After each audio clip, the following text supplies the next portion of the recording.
Mais non, pas du tout, ne dis pas n'importe quoi, tu es plus belle que jamais. Regarde comme ton ventre a grossi. Est-ce que je peux le toucher? Non. Non. Tu ne peux pas. Pardonne-moi, Florentia. C'est quelque chose que Damien ne peut pas faire non plus, n'est-ce pas? Raconte-moi. Comment ça se passe avec lui? Eh bien, c'est comme d'habitude.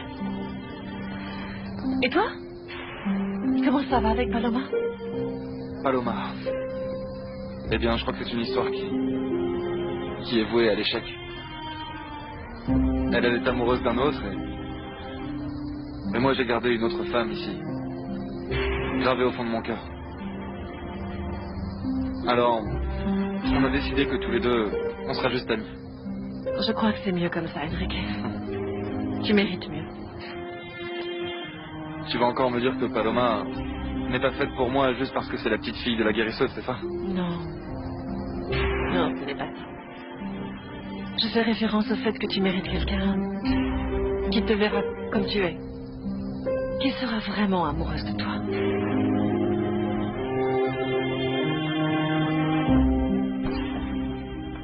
Paloma?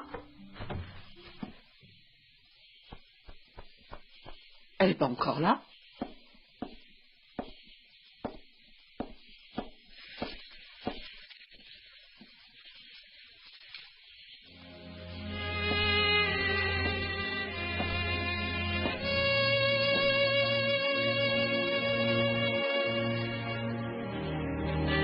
Mon Dieu, faites en sorte que je sois en train de me tromper. Je ne veux pas que se répète la même histoire que celle de sa mère.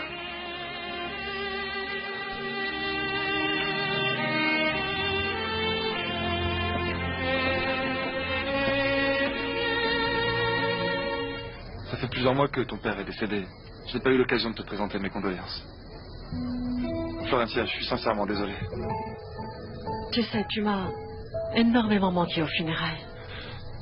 Je pensais te voir arriver à tout moment. Non, en fait, tout ce que je voulais, c'était qu'il n'y ait pas de problème avec Damian ou avec ta belle-mère, tu comprends?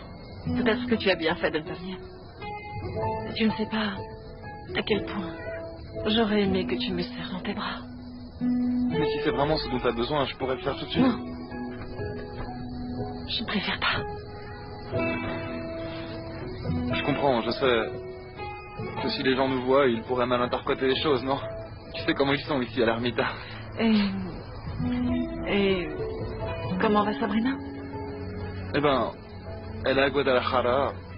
Elle vit chez ma tante. Lorsque tu lui parleras, Enrique, dis-lui, s'il te plaît, que je suis désolée du mal que mon oncle Paolo lui a fait. Que si je pouvais remonter le temps et changer les choses qui se sont passées, je le ferais. Tu n'es responsable de rien, Florentia. Hein? Quoi que tu dises, je me sens responsable. Mais enfin, pourquoi tu dis ça? Je te comprends pas. Mais ça viendra, Enrique. Et quand ça arrivera, je ne sais pas si tu pourras me pardonner. Pardon, Florentia, mais tu fais erreur. Dans cette histoire, la seule responsable, c'est Sabrina. Elle aurait jamais dû fréquenter cet imbécile de Paolo. Il vaut pas la moitié d'un pesos. C'est la même erreur que tu as commise avec moi, Enrique. Nous n'aurions jamais dû venir à cet endroit. Mon oncle a fait du mal à ta sœur. Je t'ai fait du mal à toi. Mon père... Ah, mon père... Mon père a trouvé la mort ici. Écoute, Florentia, tout ne s'est pas si mal passé. Tu as obtenu ce que tu voulais, non? Tu as fini par te marier avec Damian et à présent, eh bien... À présent, tu attends un enfant de lui. Mon mariage religieux aura lieu le week-end prochain, Enrique. Et j'ai besoin que tu sois là. Je ne peux pas. J'ai autre chose de prévu. Tu sais bien que Elisa et Gaël doivent se marier le même jour, alors je suis très occupé. Je sais. Mais de toute façon, j'ai vraiment besoin que tu viennes. J'adorerais tellement te voir ce jour. Pourquoi tu veux me voir là-bas, Florentia? Hein? Tu as envie que je sois mort de jalousie en voyant Damian te serrer dans ses bras et épouser la femme avec qui j'ai rêvé de me marier? C'est pour ça que tu veux me voir là-bas? Non, ne compte pas sur moi. Et d'ailleurs, il vaut mieux que j'y aille. Écoute, Florentia, je te souhaite de tout mon cœur. Je te souhaite d'être heureuse dans ta vie.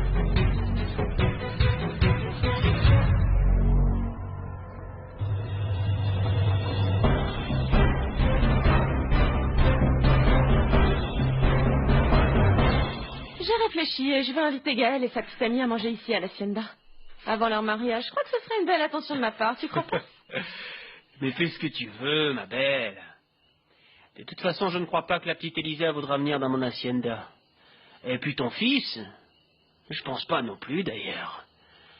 En plus, sois pas bête, je t'en prie, tu sais même pas cuisiner. Hein? En fait, je sens que Gaël s'éloigne de moi. Plus que jamais, tu vois. Entre Elisa, Castagnon et cette nouvelle entreprise qu'ils sont en train de monter ensemble, je suis restée écartée.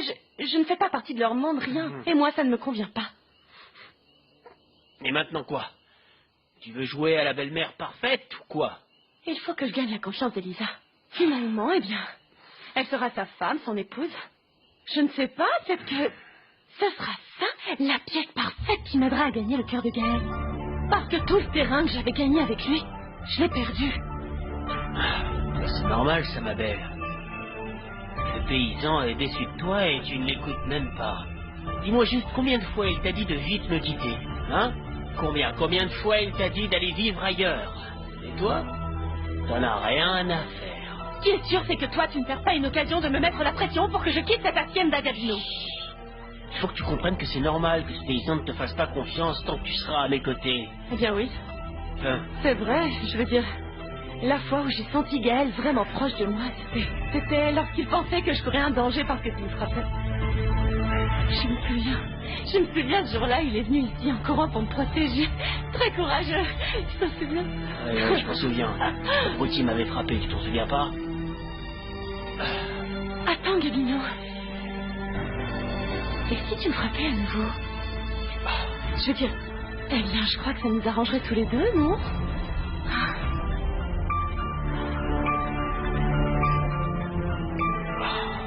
Ce que je ne comprends pas, c'est comment elle a pu avoir cette petite maison durant toutes ces années sans que personne ne le sache. Même pas mon papa. Mais tu crois vraiment que ta mère lui a offerte? Non, bien sûr que non. Et je trouve encore plus bizarre que ma tante ait acheté une propriété alors que, d'après moi, elle n'a jamais eu d'argent. Bon, et dans tout ça, où se trouve cette fameuse maison? Eh bien, Madame Alfonsina dit qu'elle se trouve à l'extérieur du village et qu'apparemment elle l'aurait prêtée ou peut-être louée à Gabino Mendoza. Ouais. Ah, eh bien, apparemment, ta tante et cet homme ont beaucoup d'affaires en commun. Mais pour moi, il ne s'agit pas seulement d'affaires. Je pourrais m'attendre à n'importe quoi venant de la part de ma tante. Mais j'ai du mal à y croire. Ma tante a toujours été très prétentieuse et on peut dire que Gabino est l'homme le plus avide d'argent de la Ermita. Alors non. Eh bien, non, c'est vraiment clair que non. Mais maintenant qu'il a acheté une hacienda aussi grande que celle d'Arengo, peut-être bien qu'il commence à avoir un certain intérêt pour ta tante. Bon, eh bien, c'est possible, Dolores, mais je ne crois pas que ce soit le cas. Enfin, je veux dire, je ne crois pas que Gabino Mendoza et ta tante entretiennent une relation, parce que ce Gabino est allé vivre avec vous savez bien. Ta mère? Oui, ma mère, depuis des mois en plus. Est-ce que tu crois que cette maison est vide maintenant? Oui, depuis longtemps, parce que, à présent, ils sont allés vivre dans l'hacienda qu'a acheté Gabino. Alors il n'y a pas de problème si nous allons la voir. Emmène-moi. Non, mon enfant, pourquoi veux-tu aller la voir? Eh bien, par pure curiosité, pour savoir quel genre d'endroit c'est. Emmène-moi, d'accord? D'accord, je t'emmène, mais demain. D'accord, mon amour? Il est déjà tard. Bon, d'accord.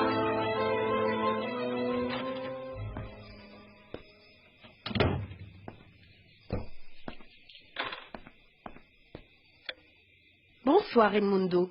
Que fais-tu ici? Comme tu vois, je t'attendais. Comment es-tu entré chez moi, Bégonia? C'est moi qui l'ai décoré, non? Et bien évidemment, j'ai gardé un jeu de clés avec moi. Donnez-moi. Non. Donne-les-moi tout de suite, Bégonia, ce sont mes Je n'ai clés. aucune raison de faire ça. Comprends enfin que toi et moi, nous avons divorcé, Bégonia. Tu ne peux pas entrer et sortir d'ici comme ça à chaque fois que tu en as envie. Tu n'as pas le droit de violer mon intimité comme ça. Et toi, tu crois que tu as le droit de salir ma réputation et de m'humilier comme ça devant tout le village? Je ne sais pas de quoi tu parles. Mais quand tu voudras venir ici, il faudra que tu fasses la même chose que lorsque je viens chez toi. Frapper à la porte et donne-moi ces clés. Donne-moi ces clés. Bégonia, donne-les-moi. Avoue ce que tu veux. C'est pouvoir être ici en train de roucouler avec Ingrid Navarro. Mais d'où est-ce que tu sors ça? Non, n'essaie surtout pas de le nier parce que je sais parfaitement que toi et cette femme vous êtes amants depuis des mois. Tu veux que je te dise? Je n'ai vraiment aucune raison de te donner des explications sur ma vie. Je suis un homme libre. Nous sommes divorcés. Et je peux sortir avec Ingrid ou avec la femme que je veux sans ton autorisation. Est-ce que c'est clair? Enfin, Tu pourrais au moins faire preuve d'un peu plus de bon goût parce que franchement, tu tombes de plus en plus bas. Si tu te voyais, mon pauvre. Tu sais tout ce qu'on dit sur cette femme? Non seulement elle a abandonné son fils aux portes d'une église, mais c'est la concubine de Gabino Mendoza. Une femme qui n'a pas une seule once de morale et de décence, de respect. Tu ne changeras donc jamais, n'est-ce pas, Bégonia? Ingrid est une femme qui a beaucoup souffert. Je suis d'accord sur le fait qu'elle ait pris de mauvaises décisions dans sa vie, mais nous tous, Bégonia, nous avons le droit à une seconde chance dans la vie. Et toi, tu es en train de la lui donner. Bien sûr, quel bon samaritain tu fais, Nindo. Je suis vraiment désolée, mais je ne suis pas d'accord sur le fait que tu fréquentes cette femme. Ah, Bégonia, mon Dieu, il est déjà bien assez absurde qu'à l'âge d'Enrique, tu supervises et approuves les relations qu'il a. Ça le serait encore plus si tu voulais venir faire la même chose avec moi au point où en sont les choses. Mais bon, tu sais quoi, puisque tu es au courant de tout, je vais en profiter pour te prévenir qu'à partir de demain, Ingrid vient vivre dans cette maison avec moi. Et ne sois pas surprise si très bientôt, je me marie avec elle. Quoi? Tu crois que j'ai perdu la main, c'est ça? Oh, ça me fait très mal. Mais je ne trouve pas ça assez moche, assez impressionnant. Si tu veux, je t'en donne un autre. Ah, t'inquiète pas. Demain matin, au réveil, ça aura gonflé, tu verras. J'espère. Gabino, merci pour le coup de soin. C'est quand tu veux, ma belle. C'est toujours un plaisir. Laisse-moi juste te dire une chose. Ingrid, écoute-moi bien. Demain, quand ton fils viendra, il commencera à te faire des reproches et à exiger que tu quittes cette hacienda. Là, tu dégages. C'est clair? Maintenant, écoute-moi bien, parce que j'ai pas envie que tout ça ne serve à rien encore. Je sais, c'est très clair pour moi, Gabino. Mais que je m'en aille d'ici ne veut pas dire que toi et moi, on en a terminé. Non. Quand Gaël apprendra que Rosendo était son père, Alfonsina devra se trouver très loin de tout ce monde hors d'ici pour ne pas être un obstacle. Quand il réclamera ce qui lui revient de l'héritage. Damian peut représenter un problème. Lui et Gaël se détestent. Je veux dire, on ne va pas se cacher, évidemment, que tout le village sait que nos deux héros aiment les mêmes filles. Petit Dieu. Il y a une solution à ça. On creuse une autre tombe dans le cimetière de cet horrible village et voilà. C'est réglé.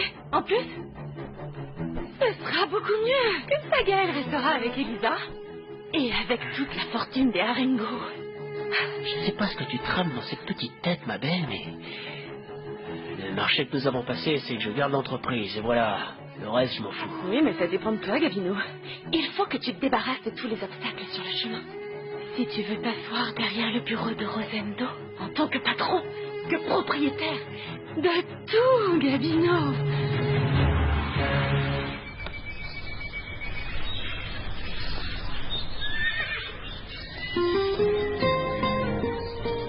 Je suis le responsable de cet accident. Ce jour-là, sous les ordres de Gabino, j'ai essayé de tuer votre fils. Mon fils. Bonjour, maman. Je peux savoir pourquoi tu es si affectueuse? Mais je suis ta mère, mon fils. Tu n'as aucune raison de trouver bizarre que j'ai envie de te serrer et aussi de t'embrasser. Bien sûr que je trouve ça bizarre. Tu as toujours été une femme très froide, surtout avec moi. Mais enfin, c'est des bêtises. Tu vas aller te promener à cheval? Je peux t'accompagner? Non. Écoute, je ne voudrais pas paraître grossier, mais j'aimerais y aller tout seul. Pourquoi, mon fils? Je viens justement de m'acheter un cheval pour qu'on passe plus de temps ensemble.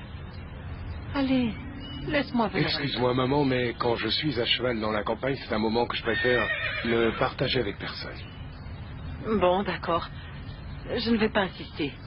Nous aurons bien l'occasion de le faire un peu plus tard. Je t'aime comme tu n'en as pas idée, mon fils. Je t'aime.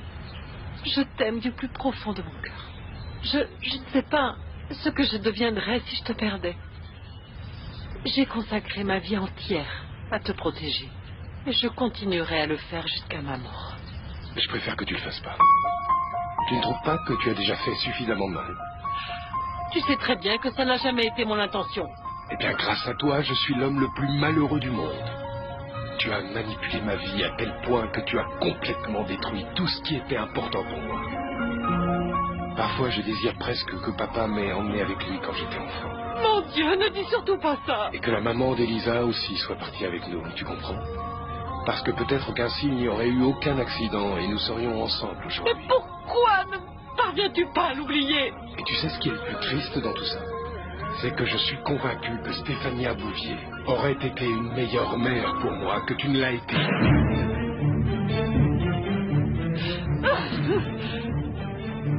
Maman, attends.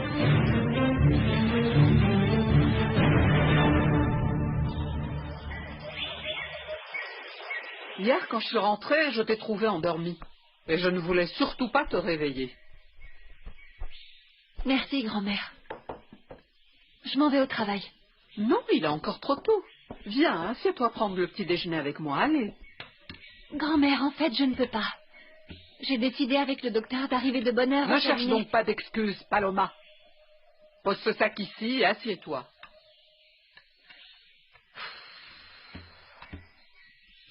Je veux être sûre que tu vas bien t'alimenter. Ces derniers temps, tu n'as rien mangé du tout. Bon, d'accord. Ça sent super bon. Vraiment? Je vais me laver les mains, ok? Va te les laver, va te les laver.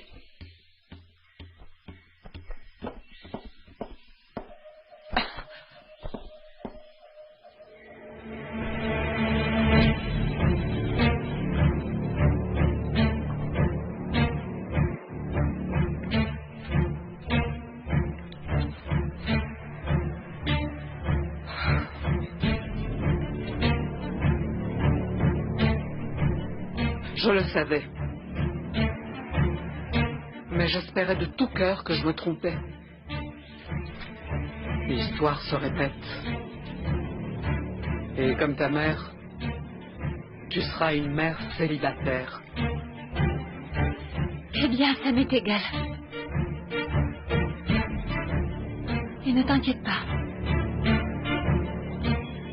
J'assumerai toute seule cette responsabilité. Mais comment peux-tu me dire de pas m'inquiéter, alors que je me rends compte que j'ai encore échoué? Et encore une fois, je me retrouve à faire la même erreur. Tout comme ça m'est arrivé avec ta mère. À toi non plus, je n'ai pas su t'apprendre. Quand un homme ne t'aime pas, c'est inacceptable. Mais cette fois-ci, les choses se passeront autrement. Elles le sont déjà. Non, Paloma. Non. Cet enfant ne grandira pas sans père comme toi.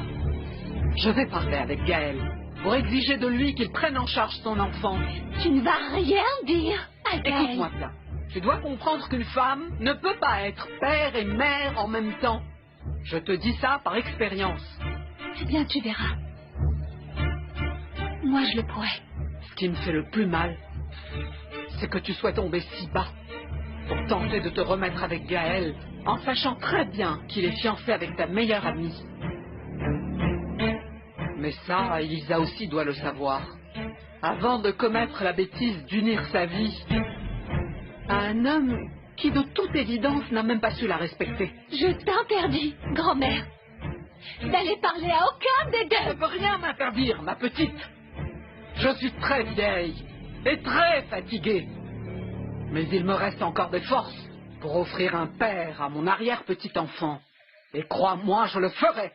Même si c'est la dernière chose que je fais dans ma vie. Dès aujourd'hui, je vais annoncer à Gaël que vous allez avoir un enfant. Gaël n'est pas le...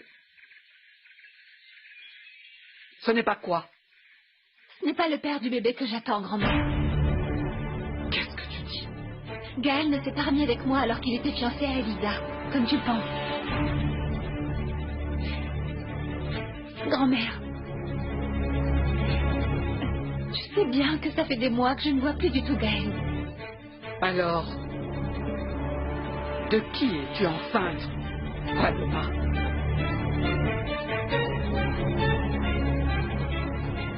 d'Enrique Tovar.